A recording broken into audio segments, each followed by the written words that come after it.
Salut les amis, salut mes petits loups, j'espère que vous vous portez bien en cette belle journée ensoleillée. Encore une fois, on a de la chance.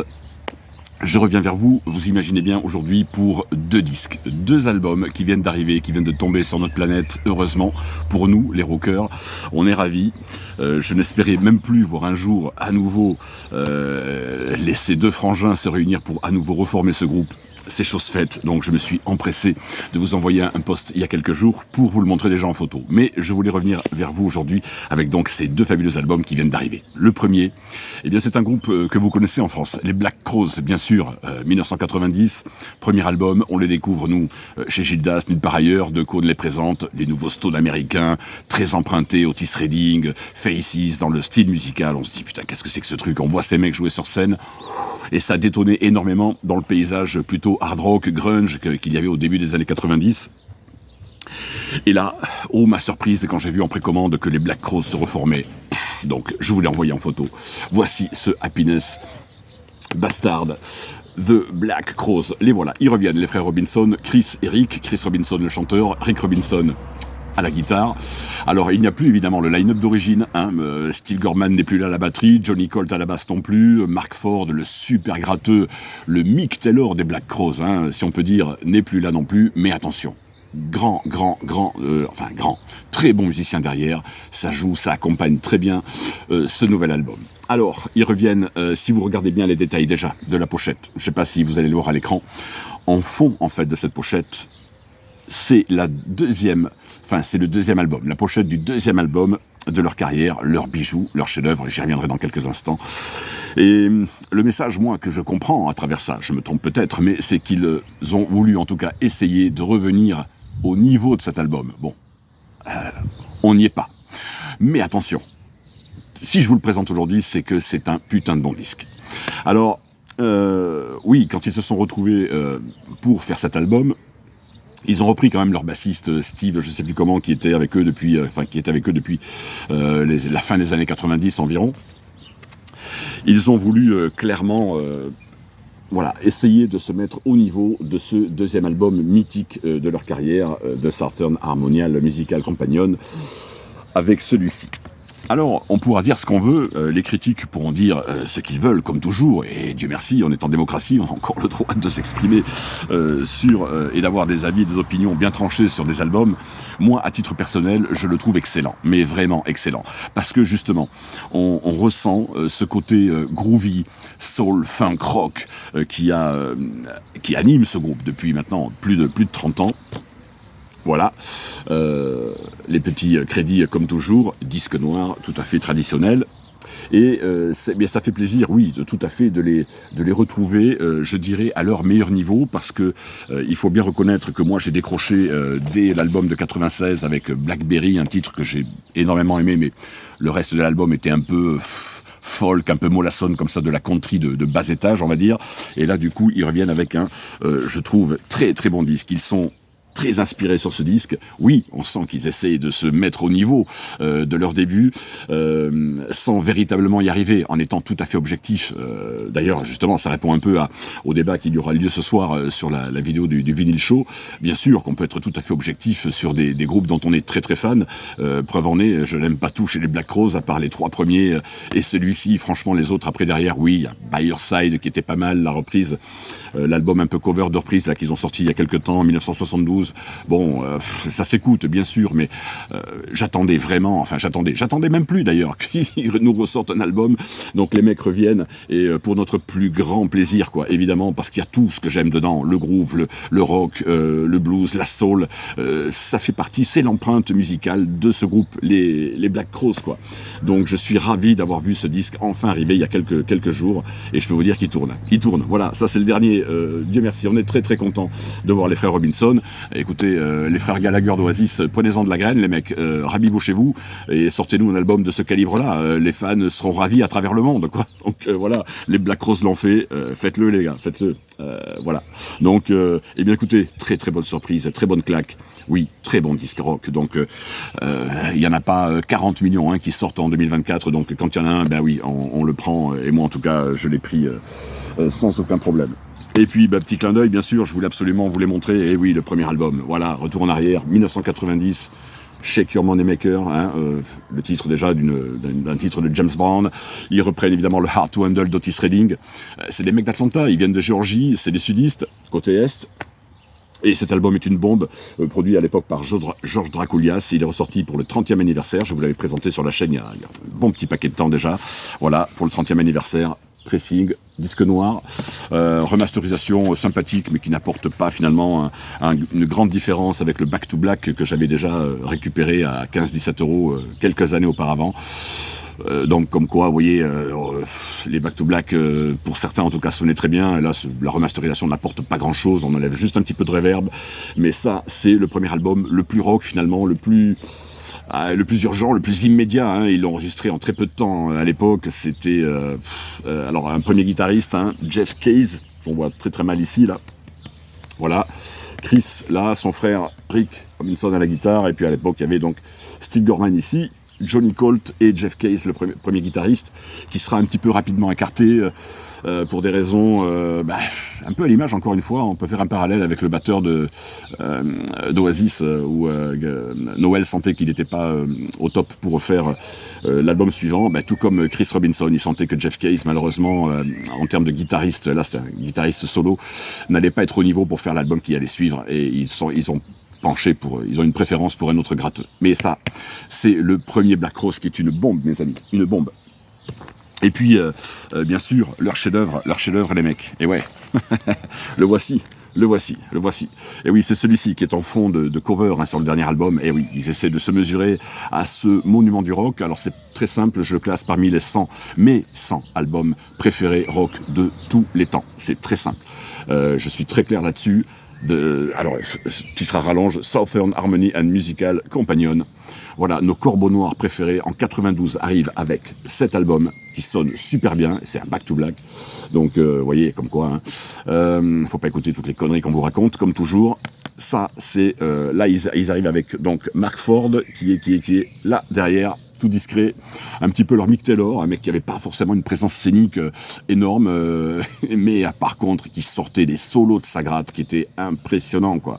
Donc regardez bien ces mecs d'Atlanta, ces mecs du Sud, qui là en 1992 nous avaient sorti donc un double album, enfin en vinyle en tout cas, disque noir, hein, toujours, hein, pareil, toujours classique, avec la petite photo, je vous laisse voir les petites photos des Icos. Voilà, le line-up, Mark Ford qui va apporter donc une touche, des solos à la guitare complètement bluffant, quoi, tellement c'était un bon technicien, mais qui jouait avec un feeling de dingue, et là on a tout sur cet album, on a tout, on a c'est funk, ça lorgne vers Otis Redding, ça lorgne vers les Faces, ça lorgne vers les Stones, parce que Rick avait une façon de riffer sur ses guitares qui était très stonienne, et on sent toute la musique des années 70 évidemment dans leur musique, et c'est formidable, quoi. Ça c'est leur chef-d'œuvre, mes amis, leur bijou. Je voulais absolument vous le présenter aujourd'hui. Parce que celui-là, je crois que je vous l'avais jamais montré sur la chaîne en plus, donc je voulais absolument. Alors je vais vite remettre les plastiques de protection. Excusez-moi les amis, je prends quelques secondes, voilà, pour remettre tout ça à l'abri. Ça c'est un groupe que comme je vous l'ai dit, hein, que je découvre très jeune, et en France il a marché, hein, il a bien marché ce groupe, mais j'aurais préféré qu'il ait un impact plus fort au niveau du grand public, mais comme toujours, bon, on est en France, faut pas trop en demander aux Français moyens, on va dire. Et puis en 94, ils reviennent avec Amorica, bien sûr. Celui-là, c'est pareil, hein, Back to Black qui sonne très très bien. Là, on a encore toujours ces influences très rock 70s, avec ce groove, encore une fois, très particulier à leur musique. Toujours Mark Ford est là, pardon. Voilà, bon, j'espère que YouTube va pas trop me censurer pour la pochette quand même. On voit 4-5 poils. Voilà. 1994, Amorica, je voulais vraiment vous montrer, voilà, les 3 disques. Je vous l'avais mis, hein, sur mon petit post en photo il y a quelques jours, mais je voulais vraiment revenir dessus et vous le montrer en image, c'est quand même plus sympa, en vidéo plutôt. Et celui-ci, c'est un indispensable. Ces 3 premiers albums sont des indispensables pour ce magnifique groupe que sont les Black Crowes. Voilà, à nouveau reformé. Moi, je kiffe. Hein, je peux vous dire qu'il tourne, hein, le disque là depuis. Ça fait 2 semaines que je l'ai reçu, même pas. Waouh, c'est magnifique, quoi. Les Black Crowes, mes amis. Voilà les 3 albums qu'il vous faut. Voilà, ça c'était pour le premier groupe qui revient, donc avec cette actualité et cet album magnifique, quoi. Là, on va repartir dans l'Ohio, mes amis. On reste toujours aux États-Unis. avec, évidemment, vous en doutez bien, je ne vais pas traîner le suspense plus longtemps, il vient d'arriver là il y a quelques jours à la maison, et il tourne. Alors celui-là, il est déroutant.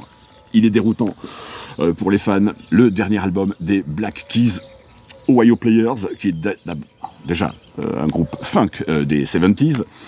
Ils sont fous, évidemment, pas que de blues, pas que de rock, mais aussi de soul, de groove, de rhythm and blues. C'est, encore une fois, des Américains, élevés au biberon de toutes ces musiques-là. Alors c'est assez joli, il y a une surbrillance sur la boule, en fait. Je sais pas si vous allez le voir, alors si je vous mets le soleil en plein reflet, j'espère que vous allez le voir un petit peu comme ça. Attention, ça va piquer les yeux au soleil. Bon, enfin bref, vous le voyez. Et au dos, ici, voilà. On a une petite photo en surbrillance. Alors sur cet album, eh bien, tiens, on y revient. Noel Gallagher, guitariste du célèbre groupe Oasis, vient prêter main forte sur un titre ou deux au chœur et à la guitare. Et il y a également, et c'est là que ça va dérouter les gens, un rappeur qui s'appelle, je sais plus comment, Juicy, je sais plus quoi. Enfin bref, il y a, alors je vous rassure, c'est pas un disque de rap, mais entendre en fin de morceau sur 2 titres un petit peu de rap, on est sur le cul, on n'attendait pas du tout les Black Keys à ce niveau-là, et c'est bien, ils nous surprennent, ils arrivent avec un disque encore blues rock avec le son Black Keys, mais avec ces touches comme ça, assez, je dirais pas pop, hein, parce que ça serait péjoratif de dire ça. Regardez le beau poster de ce qu'ils nous font là-dedans, toujours sympa. Il y a toujours des éditions avec des posters, des trucs, c'est génial, quoi. J'adore, moi j'aime beaucoup. Et donc du coup, on a, je sais plus comment il s'appelle ce rappeur. Je sais plus. Enfin bref, on a Noel Gallagher, il y a même Beck qui vient prêter main forte aussi sur un titre ou deux, et ça donne un album complètement, je dirais pas différent, parce que le son des Black Keys est toujours là, c'est une nappe blues rock, roots, comme on les aime, hein. Eux c'est ça, évidemment, les Black Keys reviennent avec leur premier album, avec un son ultra, c'est le son du bayou, quoi, c'est marécageux au possible, c'est magnifique, quoi. Et là, on a ce disque qui, moi, perso, me hype complet, quoi. Je veux dire, je l'écoute, il tourne, j'arrive pas à m'arrêter d'écouter ce disque, et plus je l'écoute, et plus je l'apprécie. Alors oui, peut-être que les fans de la première heure vont être un tout petit peu surpris, déstabilisés par quelques titres comme ça, c'est petit passage un peu rap sur 2 morceaux par exemple, un côté un peu plus groovy funk sur d'autres, et puis il y a quand même des touches où on entend à nouveau du El Camino, du Brothers, c'est le Black Keys post-Air Brothers, quoi, hein, 2010, donc on s'y retrouve, et les fans, je pense, comme moi, à travers le monde, vont être très très agréablement surpris. Gros kiff ce disque, je l'adore, je sais pas ce que les gens en penseront, mais moi en tout cas je vous le partage aujourd'hui, puisque c'est mes coups de cœur là, de ces derniers jours, quoi, de ces dernières semaines, quoi. Dernier album des Black Keys, fabuleux, quoi. Et petite rétro sympa pour se faire plaisir, pressage américain, original 2002, que j'avais chopé en Fnac, le voici, le premier album 2002, des commentaires dithyrambiques de la presse américaine à l'époque, hein, quand ça sort, 2002, magnifique, ils arrivent, ils sont 2 les gars, et forcément, ils nous ramènent au blues des années 30, 40, quoi. C'est vraiment le son typique, on a l'impression d'entendre Robert Johnson dans la voix de Dan Auerbach. Patrick Carmé, quoi qu'on dise, est un très bon batteur, vous voyez, coin arrondi, disque américain. Voilà, hop, 2002. Je sais pas si c'est la represse ou pas, un peu plus tardive. En tout cas, c'est le pressage américain du premier album. Je vous les passe en revue. Je suis archi fan de ce groupe. Sublime. Ce Big Come Up est une bombe blues rock qui tombe sur la planète en 2002. Voilà, Dan Auerbach, Patrick Carney, les gars qui vont arriver et qui vont trancher avec tout ce qui se faisait à l'époque, parce que en 2002, on était plus sur les Strokes, les White Stripes, avec un style un peu plus agressif. Eux reviennent avec vraiment le blues roots, et du coup, ça a plu aux Américains direct, quoi. Donc, premier album. 2003, le deuxième, Freak Freakness, il vous les faut tous, les gars, je vous le dis, à part un, vous allez voir après. 2003, je passe vite dessus, ce sont des disques noirs, il n'y a rien de particulier. Par contre, je crois que... ça vous dit de vous le télécharger, les gars, en copie numérique? Je vous montre vite fait, là il n'y a rien à voir, petite photo sympa. Et regardez, le deuxième album, je sais même pas si c'était pas... s'il y avait un truc... non, même pas, pardon, autant pour moi, c'était une petite réduction qui mettait pour avoir le prochain disque à 20% de le P.O. Box. Non, désolé les gars, c'est pas un coupon de téléchargement, je vous ai fait une fausse joie. Voilà, c'était un petit truc. Je pensais qu'il y avait le coupon de téléchargement dessus, qu'il y avait un code, mais en fait non, il n'y a pas de code du tout. Enfin bon, en tout cas, il faut vous procurer ce Thick Freakness, deuxième album 2003, les Black Keys, quoi. Là, on est toujours dans cet esprit, hein, très roots. C'est vraiment, là, vous pouvez pas être plus au cœur du blues qu'avec ces disques-là, quoi. 2004, Rubber Factory, bien sûr. Ça, c'est mais d'anthologie, les gars, quoi. Alors c'est pas, encore une fois, c'est pas super connu ici en France, hein, au pays de Michel Sardou, forcément, on a un peu de mal avec ça, mais je pense que quand même les rockers connaissent ce truc. Black Keys, fabuleux, quoi. Ce Rubber Factory sort en 2004, c'est une bombasse, quoi. C'est vraiment, là, on est toujours dans cet esprit-là, quoi. 2006 EP, reprise de Junior King Groove, un bluesman qui était encore en vie en fait quand je vous l'avais présenté à l'époque. J'avais dit, je pensais qu'il était déjà décédé à l'époque de la sortie de ce disque. Un EP, 6 titres. Voilà, ils reprennent en fait tous les titres d'un bluesman, Junior King Groove, bluesman des années 30-40, je sais plus, vieux bluesman. Ils étaient fous de ce mec et ils lui rendent hommage avec ce disque-là et un petit passage de l'épouse de Junior à la fin du disque qui donne une touche, une note très très émouvante à ce EP fabuleux disque pur blues, quoi. 2006, Magic Potion, les gars, Magic Potion. Là, de toute façon, c'est la continuité avec toujours, ils vont commencer tout doucement au fil des albums à intégrer une basse par-ci par-là, un petit clavier de ci de là, mais toujours avec leur musique à eux, hein, donc c'est très emprunté. Si vous avez aimé le premier, ben vous les aimerez jusqu'à celui qui va arriver après derrière. Magic Potion, encore une bombe qui sort en 2006, mes amis. Le but aujourd'hui n'est pas de vous faire une spéciale, mais de vous les montrer quand même assez rapidement. Pour faire une vidéo format court, j'aime bien aussi revenir à ce genre de format. 2008, voilà, Danger Mouse, là il y a une rupture claire, on va sortir un petit peu du roots pour aller sur des choses un peu plus produites, un peu plus travaillées. Cet album va, lui, par contre, décevoir énormément les fans. Pas moi, pas moi. Moi, celui-là, je l'ai adoré, ce disque. Oui, c'est peut-être pas leur meilleur, ça, on est bien d'accord. On est un cran en dessous, mais quand même, il y a des putains de titres là-dessus encore. Super disque avec une esquisse comme ça, comme une aquarelle, très très belle couleur. Attack and Release, 2008. Bon, là, ça démarre, on rentre dans une période un peu différente musicalement, ça commence, je vous dis, à évoluer vers autre chose, mais moi, ben, pour eux, là, je vais l'aimer, cette évolution. Alors, certains vont lâcher à partir de celui-ci, moi, je continue parce que j'adore ce disque, donc voilà, il y avait encore de très très bons titres là-dessus, voilà, je vous montre rapidement cet album de 2008. Et puis 2010 arrive ce qu'on va appeler... un album fabuleux. Celui-là, on le présente plus, quoi. Brothers. Alors, je sais qu'il était à l'époque, je l'avais vu dans les années 2015-2016, quand le vinyle revenait sur Bordeaux à la Fnac, où tous les grands classiques étaient à 10 balles en primaire, hein, c'était génial, mais pas celui-là. Il l'avait ressorti, mais il était pas cher, je crois qu'il était à 20 €, je l'avais chopé à 20 €, celui-ci, double album, Brothers. Bon, lui, on le présente plus, c'est magnifique. Là, il rentre vraiment dans une période d'or, si je puis dire, même si... les vrais fans blues roots vont préférer les premiers albums. Moi, j'adore le virage qu'ils prennent là-dessus. Ils font évoluer leur musique vers un blues, encore une fois, plus travaillé, mieux produit. Le son est de mieux en mieux, même si c'était déjà très bon avant, mais on sent qu'il y a vraiment un travail là de recherche au niveau sonore qui est vraiment extraordinaire. Ça, c'est la réédition que je vous avais présentée il y a, je sais plus, 2-3 ans, un truc comme ça. Quand il était sorti en 2020, oui, déjà 4 ans bientôt, putain, oui, le temps passe, on vieillit. Donc, voilà, Sublime Brothers, quoi. Sublime Brothers, les gars, ils vous les faussent tous ces disques, mais pas possible autrement.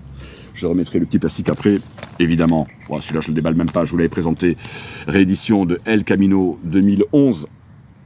2011, pressage hollandais, avec le petit concert qui va bien. C'est une tuerie, ce disque. C'est une tuerie, l'album studio, plus un concert sur 2 disques.